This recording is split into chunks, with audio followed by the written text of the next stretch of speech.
Hello everyone, it's Shane Kanto, your Wasteland reviewer, and I'm here to review Trip. And this is a new horror film from writer-director McCay, and focuses on a woman whose daughter commits suicide and winds up cutting out her own eyes. This woman becomes grief-stricken. She becomes afraid to go outside. She stops her work as a therapist and winds up working with this strange therapist who shows up on her door that starts having her consuming hallucinogens and starts seeing strange visions of strange beings without mouths or eyes that supposedly her daughter also saw leading up to her suicide. And you have Akasha Villalobos, who plays our main character here, and Major Dodge, who plays her husband. And one of the big things about this particular film is the acting's not great. The acting really took me out of this movie a lot.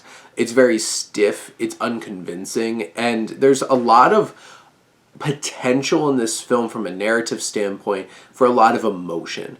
And the film could have really rode high on that to make us feel connected, but I never believed the performances, so I never felt connected.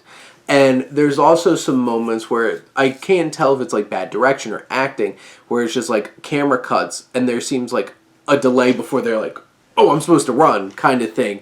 And it makes it feel clunky. This film feels cheap. It feels under-resourced and feels like it doesn't really care so much about really crafting suspense and terror along the way. And what's frustrating is there's a lot of interesting potential ideas here. Now, some of them feel a little unearned, some of them feel like they came a mile away.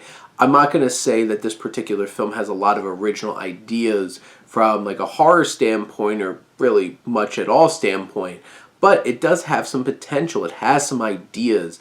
And, right from the start when Peggy Schott's Jan Rollins, this therapist, shows up, she's no good.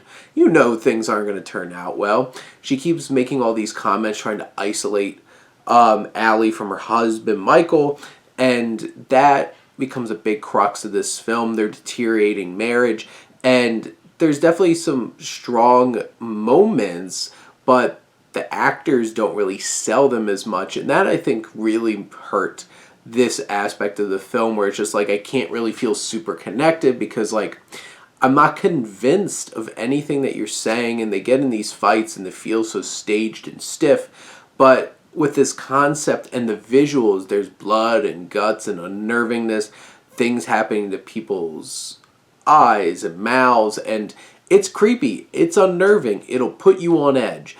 But unfortunately, you just kind of fall off there because it's hard to connect with a bunch of very stiff wooden actors who really aren't convincing enough in what they're doing.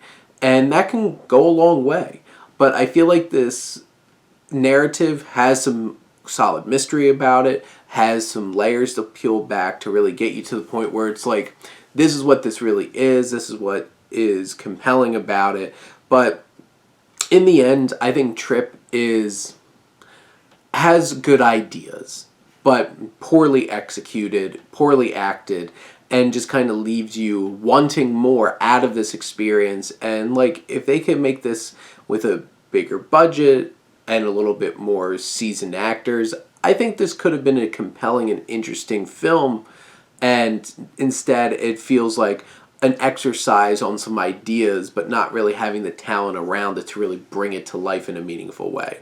But those are my thoughts on Trip. Let me know what you think, and let's talk some movies. But thank you as always for tuning in and supporting your Wasteland reviewer.